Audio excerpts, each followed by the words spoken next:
SK needs a BDS series victory to make it into the cross-play decider.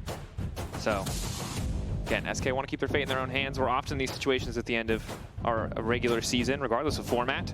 Meanwhile, G2, it seems like they've got a dinner date, and they're looking to make that on time with how they executed on game 1. Jumping into game 2, Rumble is going to be the first to ban away. The Pantheon response from the other side. Oh, I was going to try to read the time off just so we could track it, but my computer says it's 10:06 a.m. on Monday, so that one's in Los Angeles time for some reason. Yes. That's not very useful. Anyway, Bars banned, Rumble banned. Okay, pretty stock standard from the side of G2, Pantheon, Yone. All right, so much the same as it was in the previous game. The question is there time to cook? That is a missed ban. Huh? Huh? They're still banning. What are you talking about? Oh, they're still banning. Yeah. Yeah. You're good. You're good. Oh, blue side goes first. Yeah, my bad. I'm new You here. good, bro? Yeah. Nah, I have it in my head because when we spoke to Labrov and Caps last week on Euphoria, and they're like, people just keep missing bans against us. And I was like, it's happening again. G2 will in fact ban Talia, which does suggest that Azir will be the first pick unless it is banned right here. It's banned. And it will be. Well read, so, Vedius. What will... I can't hear Top Father. They're chanting Top Father. Oh. I thought they wanted something. They're saying something mid. I thought it was something mid too. Yeah. You're getting Orianna mid is what you're getting. Jungle mid. Your guys' dream. It's what you've always thought about. G2 fans. Little Orianna Nocturne? Huh? We like? No? Okay. Fair. You know, we spoke to Dylan. He stood by it. He said, he stood by was it that bad? Was the question he asked. Was it really that bad? Because we won with it. That bad. And then we almost really won. And that was clever from him because he knew that we couldn't remember exactly how bad it was. Correct. We just remembered that it was bad. Yeah. So well played by him. But now, little Poppy, I like it. I especially hope it's going in the hands of Skeanz because that is a proactive champion. And now we've got the Akali coming out as well. Okay. And then if there's anything that we have learned from Larson, it's that players you might not be excited about, when given this Akali, can suddenly go Super Saiyan and take over a game. Also, a lot of people think that Nocturne is my favorite champion. That's not correct. Akali actually is my favorite champion. Oh, well, let me tell you, when they lock in this Nocturne right now, it's gonna be a fight for you. Forget the stakes, forget the fact that there's livelihoods, careers, playoffs, forget all that. It's about you, Vedius. You're the main character now. You're the third in this romantic triangle of Nocturne, Akali, Vedius. Anyway, they've locked in an insanely powerful bottom side of the map, which is the Neeko plus the Kai'Sa. Yeah, we saw this from G2 last week, them prioritizing their bot side of the map early on in the draft. I will say, a little surprising to see them lock in Kai'Sa into the Poppy, but I guess given that they've seen what we're assuming to be jungle and mid lane pick locked in, they want to get their bot lane, and so they're going to do that with a Bard response. Okay, Bard from SK. The problem you now have is you want something like Jhin or Ezreal probably paired alongside this Bard, but they're probably both going to get banned. G2 have a lot of freedom to really limit that AD carry pool. That they do. I do really like the Bard into the Orianna. Less keen against a champion like the Kai'Sa. Renata might have been a preemptive pick in the event that G2 did want to go to second phase and lock in Nocturne, as the bailout is really good, but I don't know. Bard gonna be the choice here. Loopy, a lot of individual agency most certainly. Would love to see him pair up with Skeanz, and there's the Nocturne band. No battle for your love today, Vedius. Not today. Akali on the Rift. Trying to think of what junglers. With Pantheon gone, Nocturne also taken away, Xin Zhao. Less great into the Poppy steadfast presence, but still really strong. Most junglers, I feel, you're kind of, you've got Vi, Xin Zhao, and that's kind of the next highest prio junglers that you've got. You're then kind of moving down a tier. Sivir going to be the banner. In the spirit of simple or straightforward compositions, I wouldn't mind just seeing a Vi. Ooh, Skarner's also pretty solid. They just want to get rid of something that, because he doesn't have a dash, he just has to run really fast and through walls. Go. Yep. Knock people, interrupt those dashes. Of course. Bessa also going to be locked. Sivir. They don't want to give SK the opportunity to just scale. Sivir's Spell Shield also can be pretty impactful against this composition. And they do have the awkward part right. Kai'Sa is a very vulnerable champion, depending on the lane matchup. They probably banned Ambessa because they might be thinking about Sion. They could also just want to do Cassante blind. Because right now we're expecting SK like Ezreal, Jhin, both fine. And therefore, come on. There it is, Keduii's Ezreal, finally. And this is, you know, the perfect time to have it. It's not quite a do-or-die matchup, but it definitely feels like it is. Back into the realm of comfort. Part of the early Kai'Sa rotation means that it also makes it easier for them to, because Kai'Sa traditionally known as a good matchup into the Ezreal. Yeah. Mainly because it's harder for Ezreal to put that kind of pressure on you, meaning that you get to free scale throughout the laning phase. Yeah, she has a lot of that upfront burst damage. She can get on top of you very easily. Of course, before one item from talking to Jack Spectra, it's still Ezreal, obviously a very powerful 100%. champion, but in later stages of the game, hard to get the space you need to make Ezreal work, as now the lock-in is going to be the Sion. would be the... Look at that, Labrov looking over. Here we go, but this time, we know where that Mundo's going. It's not going to the top lane, folks. It's going jungle. It's going jungle. We've seen this from SkewMond earlier in the year. Domestically, I think it was pretty good. I want to say he brought it out of MS. No, I don't think he did, actually. Maybe I'm just hallucinating. So here's my question, Vedius. All right. We know... Wait, that's a Yone. That is a Yone. Never mind. That's an Akali top. No, it's not. It's a Bard top, of course. How could I miss it? No, I'm kidding. Yes, is Neeko top Sion. Good into Sion? Imagine living in a world where you forget that people can swap champions and you're just actually just amazed by Sion support? No. I mean, you say that. Do you not remember? I do. Yeah. The Sion Senna. I do remember. We saw that crazy tech. That's pretty sweet. Okay, so Yone on the top side up against the Sion. Would love to get some early lifesteal. Obviously, can just Q3 to interrupt the knockup, but pretty hard to get a Sion out of lane. With these like hyper-scaling carries into tanks, usually the logic is it's a free lane, I get to farm pretty safely, I don't have to worry too much about it. Yeah. But I just don't think Sion is a free lane. Like, I think he can be quite the lane bully. Yeah. Maybe my perception is somewhat skewed because I see a lot of very aggressive Sion players. Like, this year I watched Bin, I've seen Broken Blade, I've seen Baus. There's a reason this champion is banned a lot, and it's because he's strong, and he scales well. So we'll see if the Yone matchup is optimal. Obviously really tough to stop Yone from doing also his just thing, wanted to, like, Akali AP is not enough AP for Sion. It's just not. I actually think Sion is unkillable. I think Sion is unkillable. Music cue. We'll see if you're right. As we get into game now. Like, maybe, am I wrong? Like, no, I think you're correct. Because, like, sure, I could see, like, sure, if we're, like, 4 items, yes. Yone, it doesn't matter if you build that much armor. But, like, I think Sion could, if he wants to, just build exclusively armor and just laugh at Akali. Because the thing is, like, Akali has a lot of burst damage, right? But she does, like, energy is not limitless. It does resupply. Damn. What? We're getting Newton laws here. No, the object of motion stays in motion, bro. Energy cannot be converted, can't be created. But I mean, the problem that Akali has is I think, like, late game, you can get like 4 or 5 Qs off with your shrouds. Yeah. And then you're out. Like, Sion just laughs at you. That's what he does. That's true. But have you thought about it? What if they ignore those 2 and just kill the rest? I mean, true, yeah. And then eventually Ezreal and Yone will. Poppy does percentage max health damage. She can hit people. Sure. Just a quick shout out. But also there's a Mundo. That's the other problem, which I forgot to mention. All I'll say is that I see the path to SK's victory, and boom, it's Keduii. Now, 2-2 might not seem impressive, but then you remember the story of SK's year overall, and that's pretty damn impressive. This is a man who, when he plays Ezreal, look at that damage percent, 30.9%. This is the one carry on the team. Now, in this game, it will be impossible for him to get those numbers because he's playing, for some reason, with a Yone and an Akali. But no, I mean, it might be. Against tanks is the easiest way to inflate your damage per minute. I don't need him to inflate. I need him to carry. Come on. Let him have his, hopefully, flowers. I'm setting him up for the flowers. The bouquet has been purchased. I mean, the more I think about it, I'm just like, sure, let's say you get through the Sion. What are you then betting? The card just started. You cannot crash out yet. Give it time. Sure, I'm happy to be proven wrong. I didn't say that. I said you just got to wait until you're proven right. All right, let's find out. The push is coming through from the side of SK. Range advantage, easy, pre-first base. I also really want to see the top lane matchup, because mid, normally, this just sucks for Akali, basically. It seems really hard. It's just really miserable for Akali. Because most top champs... lane, top lane, I don't know, because like, I was under the assumption that it would just kind of, you know, you aren't really that scared of Yone in the laning phase.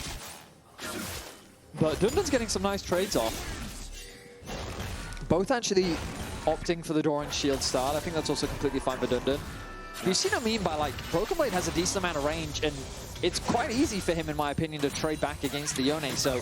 And he just doesn't use the Q as long as Yone has his Q3 stacked. Also, it's grass versus tempo, right? Lethal tempo, incredible if you can find the angle for the all-in, but pre-first base, grass is just going to do so much work, because still seeing trades here on the bottom side. I have to assume that it's that first item spike, so once you get the blade, you should just be stronger than... The beautiful thing about the Wind Bros is kind of every back, if you're not starved for gold, is a spike. Boots 2 is a crazy spike. True.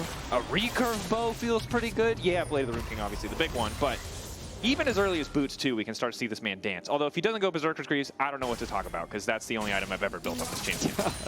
Normally, you would be right. Berserker's Greaves into Blade of the Rune King is the normal path. But that's also why on Yone especially... Abbedagge? Sorry. I mean, it looks like Can you guys stop killing each other? We're talking about top lane. Yeah, but normally that Yone, he always feels like he gets his first item really late, and it's specifically because of those boots. You always rush the Berserker's Greaves, which always makes it feel like that you get that first item much later than everyone else. But even Vamp Scepter obviously offers you a lot of sustain that many top laners that... A lot, I think, is a little generous. Okay. It offers you some sustain that most top laners aren't going to get, right? Very early on in terms of their itemization path. So can see why DnDn would want to play this matchup. And TP down... So this is the other thing we didn't talk about. Sion, king of the swamp. Yes. Yeah. They, Riot Games did not kill the lane swap. They just delayed it somewhat. Yeah. They crippled it and left it outside, hoping that it would die. In the cold winter, nope, it did not. It's still there. It perseveres. It's like that stain in your sink that you just can't get rid of. You just can't get rid of it, no matter what you do.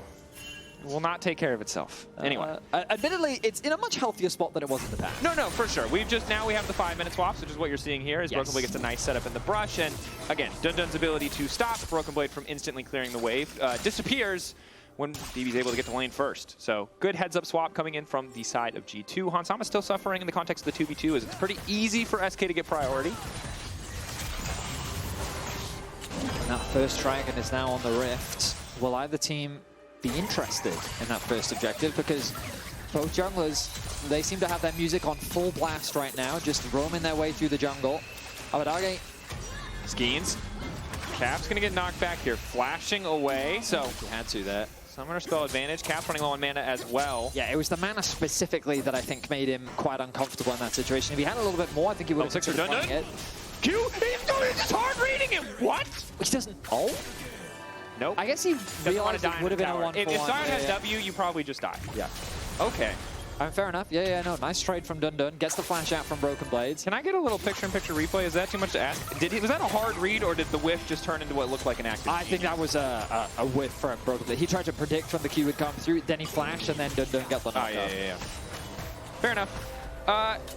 Now we have a philosophical dilemma, however. Philosophical? Yeah. So we know Mundo. Okay. We've talked a lot about Mundo. Yes. The problem is, all right, a hard read or waiting. No, that's a read.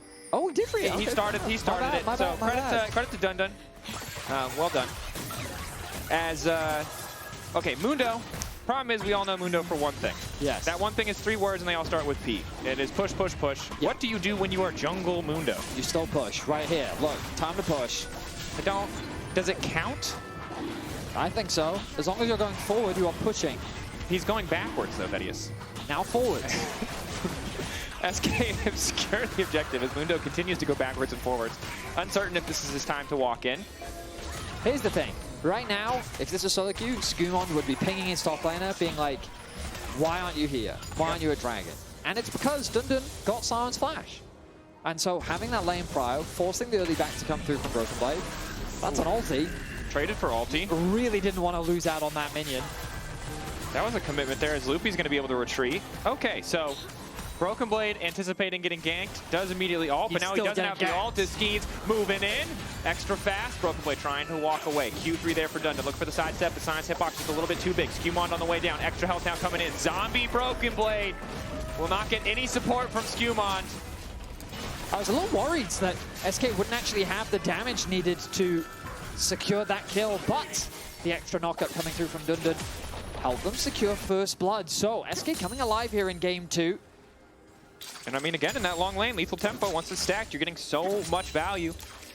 Triple daggers as well. We'll see what the back looks like from DnDn, what he is able to purchase now that he has a bit of extra money under his belt. And Skeanz one step closer to an early Sundered Sky.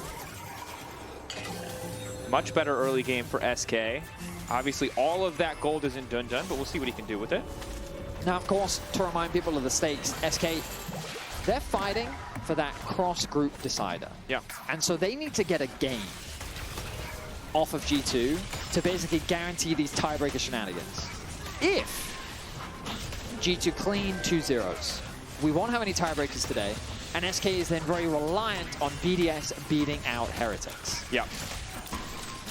So you can see all the results on your screen and all the potential tiebreakers that will happen. So, yeah, the more damage that SK can do here, the better for them.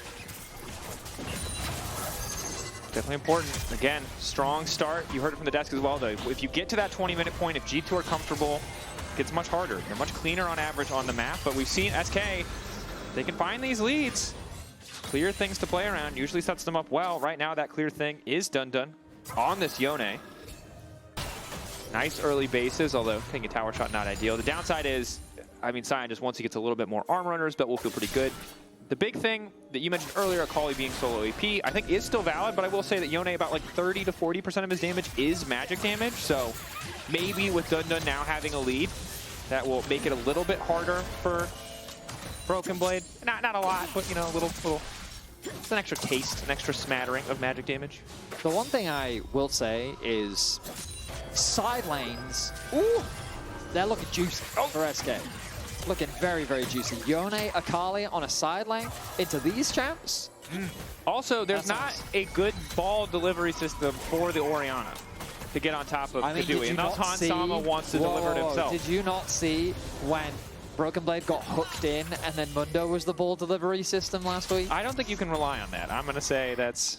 Okay, it might not be good old reliable, but I think we can be quite... It might not involve a dash. We can be quite confident that SkewMond will be walking forwards. As he is now. Now, I will say that, sure, I think SK don't have enough AP damage to deal with double tanks. That's element number one. If, however, they just exclusively play through side lanes, really good map movements, clever macro, finding picks, playing 1v1s, 2v1s, I can see how their comp would work. My question for SK is always, why do they make such complicated drafts? Like, in game one, I think the barrier to entry with that composition is really difficult, and I think the same thing can be said in this draft as well. You're very reliant on your Ezreal basically acting as the wave clear safety mechanism in mid lane. The Bard is then just going to roam around and facilitate these solo laners that are looking to try and make things happen on a side lane, with Skeanz either removing an element from the skirmish or just contributing to the play in and of itself. I think it's a difficult composition to execute because the worst thing they can do is just group up as 5 and try to fight G2 in a front to back. In that situation, I'm concerned about how things will play out for SK's comp. Definitely can be very tricky. Although I think it's safe to say that G2's composition is also a bit all over the place. You have a control mage, like AD carry that wants to dive, and then you have a beefy frontliner for an AD carry you wouldn't typically describe as like a front-to-back team fighter. So the reason why I think it works is just that you've got a mage surrounded by tanks. Oh yeah, I agree with that. You've got great setup thanks to Labrov, and the thing about Hans on Kai'Sa, this champ, against champions like Akali specifically, just does very well, because Akali uses her abilities to get in, and then Kai'Sa just ults to the other side of the fight. She goes to where the tanks are, and now she's playing with her front line away from the assassin. So in situations like that, the game just becomes harder for Abbedagge. All that means is there's a bigger target on Caps' head, because Abbedagge and DnDn will be largely trying to execute this Orianna, especially if there's no flash available. And it might explain why we're seeing a more conservative build choice for Orianna, right? Going for an early Seraphs here is... Honestly, this would like be a good Rod of Ages game. Just Portal going through the wall. Ulti going awry there. SK not able to find a priority target. As you can hear Broken Blade ulting back to top lane. SkewMond starting the objective, but Skeanz is in the area. 50-50. Wants to flip it. Q getting lower. SkewMond takes those. SK now debating if they can push for more. Ulti from Keduii not going to connect. Skeanz continuing to step up, and SkewMond now flashing out. Abbedagge going in, wants to finish the kill. Down goes the Mundo. Labrov on the way out as well, and SK they have to be happy with one for the Drake. Another pick. secured for SK. 2-0 now on the board. The gold isn't going to move, but getting more resources funneled into that Akali. The gold is in the right places right now for SK. Both the Akali and the Yone in good spots overall. The sooner they get to those item spikes, the greater threats they'll be on a side lane. The problem, I keep mentioning these, if we have a look over at mid lane. Yes. Caps now knows that Abbedagge doesn't have ultimates. That he does not. Which means that... And flash. Yeah, so what happens is Orianna then goes back to, do you remember what happened in the first 5 levels? I'm going to go back to doing that again. Yeah. Turns out my passive very strong when you're not able to get on top of me. Yeah, pretty much. So quick base comes through from Abbedagge. He's going to TP to bot. He's going to catch this wave or whatever's left of it. Meanwhile, Caps is just farming up a storm. You'll see that even though with a kill, he still leads, and he's 30 CS up. He's got 144 CS, 13 minutes into the game. Practice going to be stolen as well. SkewMond's taking everything. Significant mental damage done. And it's G2 that's in the goal lead. And again, it's because like they've gotten 2 plates bot lane, they've got 1 plate in mid lane. Caps is farming up a storm. In the time it took you to say that sentence, SK did reclaim the gold lead, but to be clear, we're talking sub 100, 100 gold leads for either side at this point. My point is, though, that with SK getting 2 kills, 1 on Akali, 1 on Yone, your expectation may be a bigger gold lead. And you can see it at the bottom of your screen, 500 in favor of the Yone, and there's that blade. A really big spike for the Yone in the early game. It's just... I don't know, for people that don't actively play League, it's really hard to explain how strong of a spike this is on this champion. Because before, it felt like that he was tickling you, but now when he presses E, he's going to chunk you, and you will feel the difference. I mean, yeah. Just remember that for both of the brothers, attack speed is also cooldown reduction. So it turns out your first item spikes are a pretty big deal. Your crit chance is also doubled if he wants to go for that. So, yeah. Champions have some pretty insane scalings early on. That said, DnDn, excuse me, is in a frustrating position. Broken Blade is continuing to stack health, which you can laugh to yourself about the extra damage that will give the Blade of the Rune King, but healing reduction on top of a Sunfire means it's just so tough to push Broken Blade out of lane.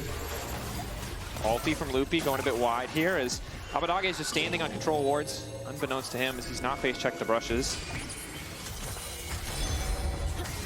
Yeah, I'm trying to understand the goal of that. I guess because with 3 members collapsing, they thought that maybe they could threaten the blue buff, but ulti now unavailable for Loopy, and G2's going to use this window to immediately push in.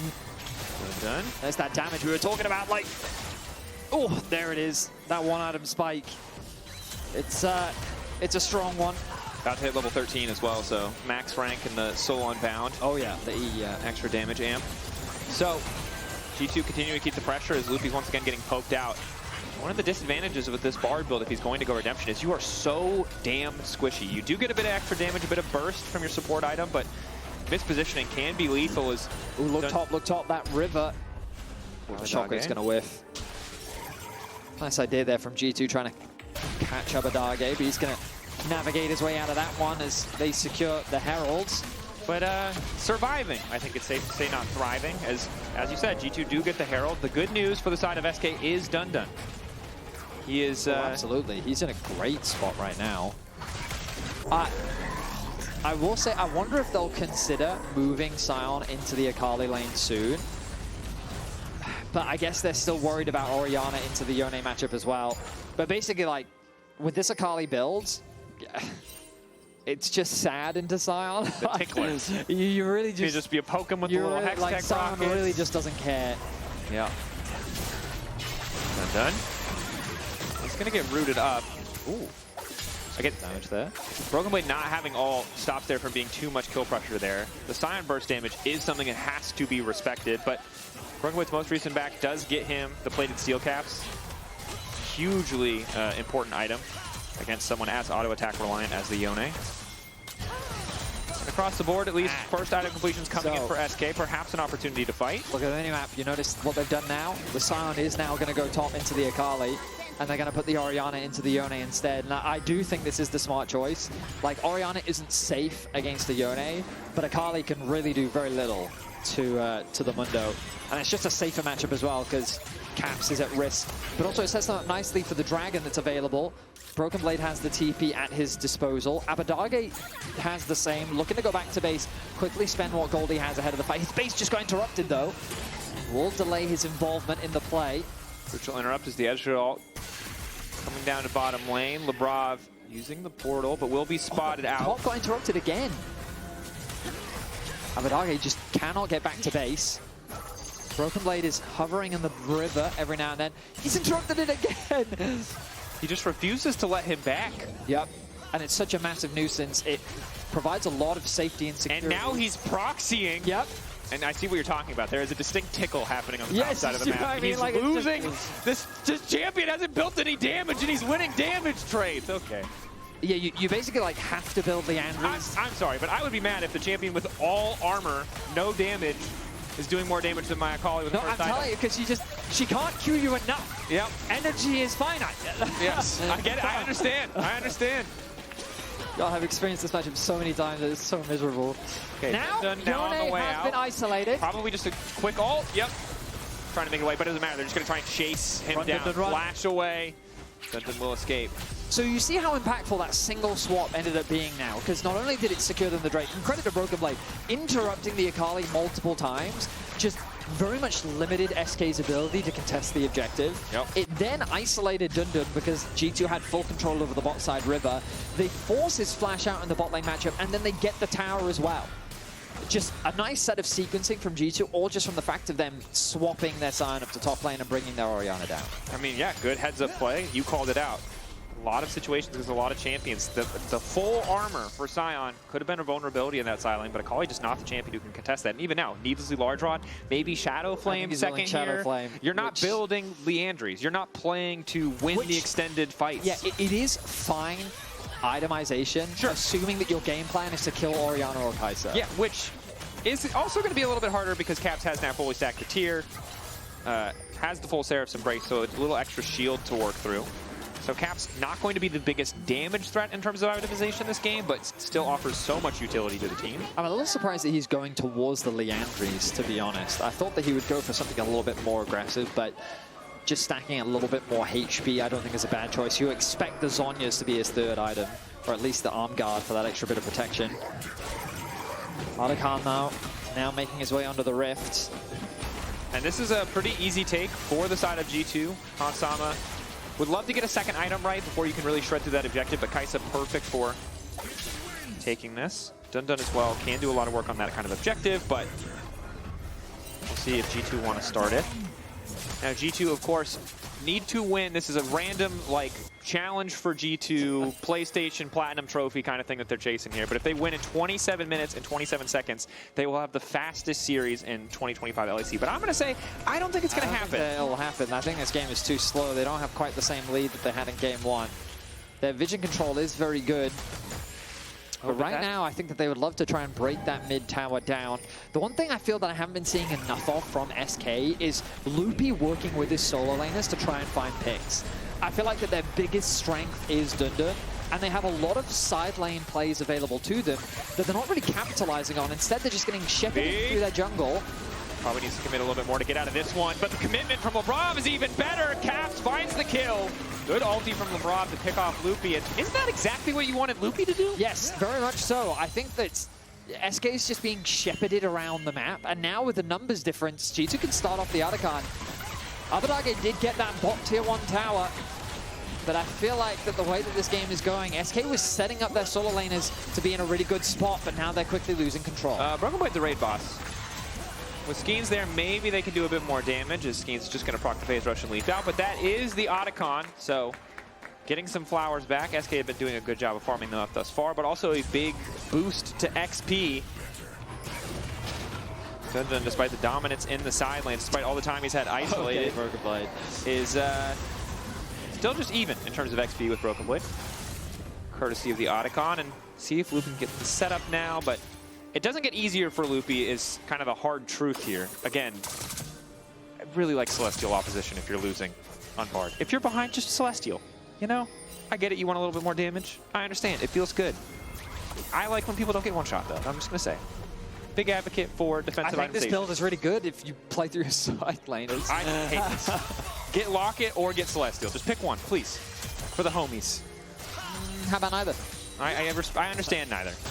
We have seen many a Bard in our league go for this, and I have seen many a Bard death, which I'm not entirely blaming on the build, but it's an easy thing to focus on. As now, this is the real test for SK. Because Dragon is in 45 seconds. And if they just group up and fight 5v5,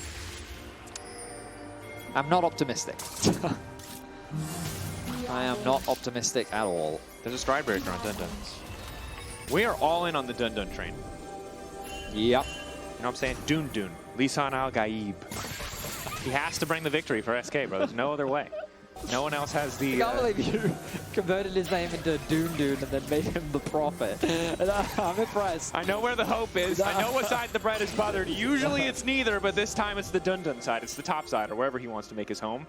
Because as noted, unless Abbedagge finds a crazy angle into the backline, which I think is hard. Here we go. Ooh, see, that's 50% HP. That's good damage. Right there. To a single target. Right there. Needs a bit more of that, though. Now, I do notice an Akali isolated in a side lane. That's not a Mundo. Oh, gosh, Labrov. Damage onto Abbedagge, dashing through, dashing right back out. Just get away to safety. Okay, good. That is Abbedagge's TP that was just used, and now his ulti, though, which makes things But they did difficult. Also get Labrov's ulti, which is a big teamfight tool.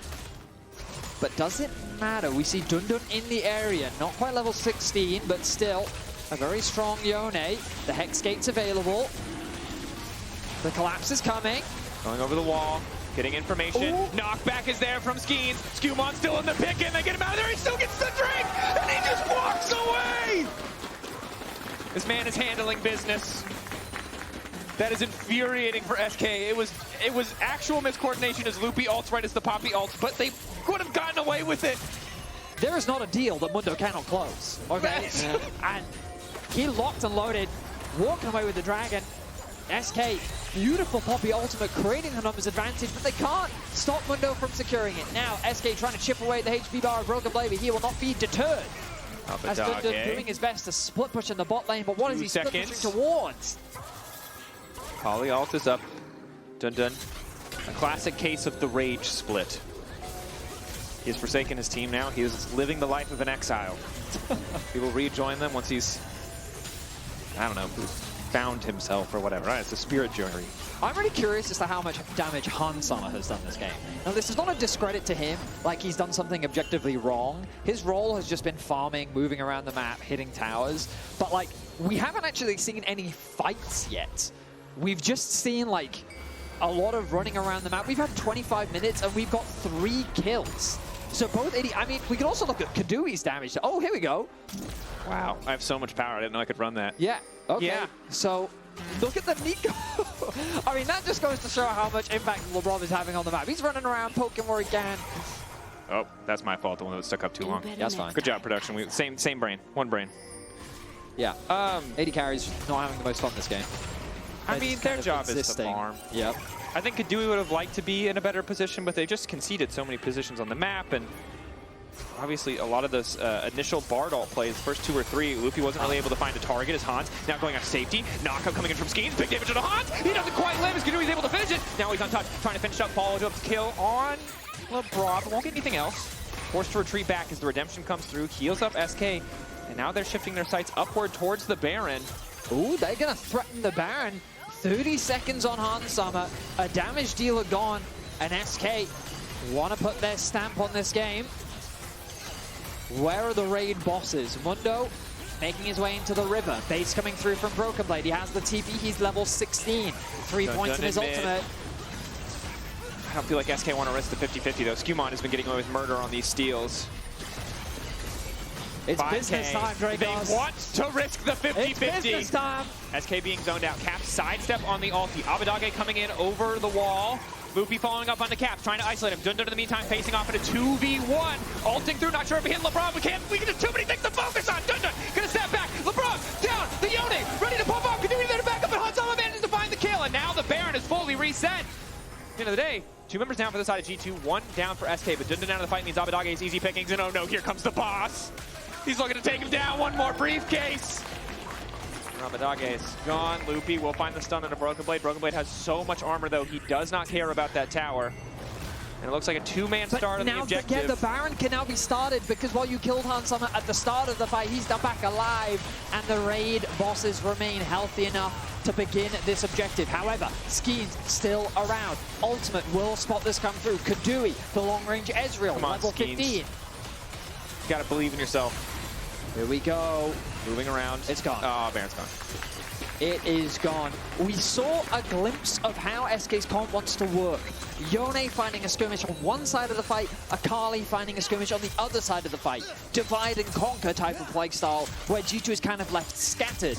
Caps ends up falling, Labrov ends up falling. It's looking like a good spot. But in the extended fight, the tanks just run SK down. And the tanks are all they need alongside Hansama to secure the neutral objective. And I'll highlight it again. Notice how the fight becomes divided.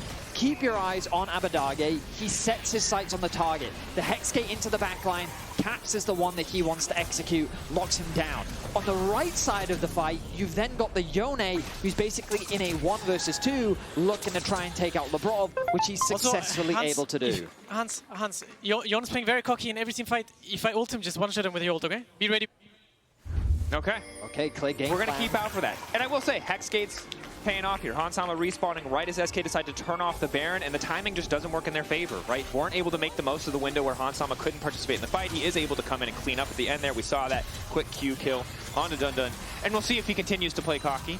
Still, again, the only member of his team with that individual gold lead. SK. That is...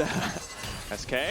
The dark is scary and full of terrors. Oh, one-man knockup. Keduii locked up over the wall. Hansama just going to start free hitting.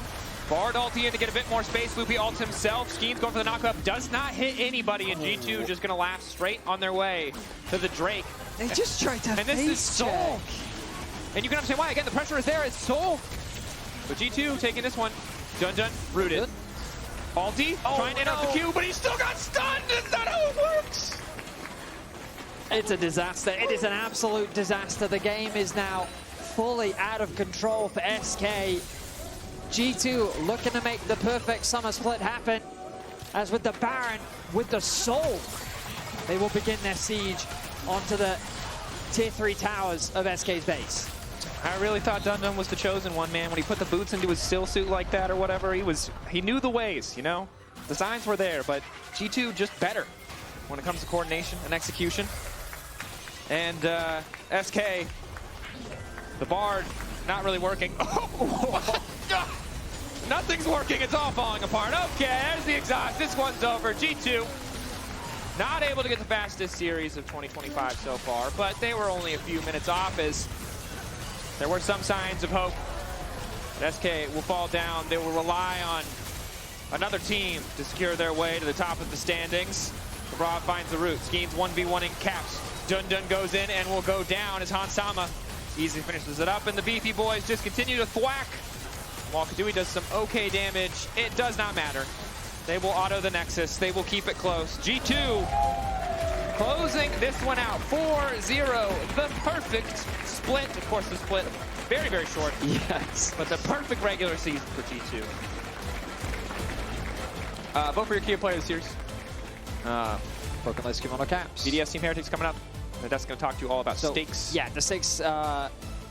SK is just now a very big BDS fan. Yep. Is the quick TLDR. They very much would like BDS to win that series against Heretics. But for G2, they come back from their international affairs looking strong. And now with a week break, they'll have 2 weeks to prepare for that best-of-5 series. And with a win there, you're locked worlds. Top 3 secure. Nope. Just one more series, all that stands between them. Broken Blade, SkewMond, Labrov, of course, your choices for Kia Player of the Series at LEC on X.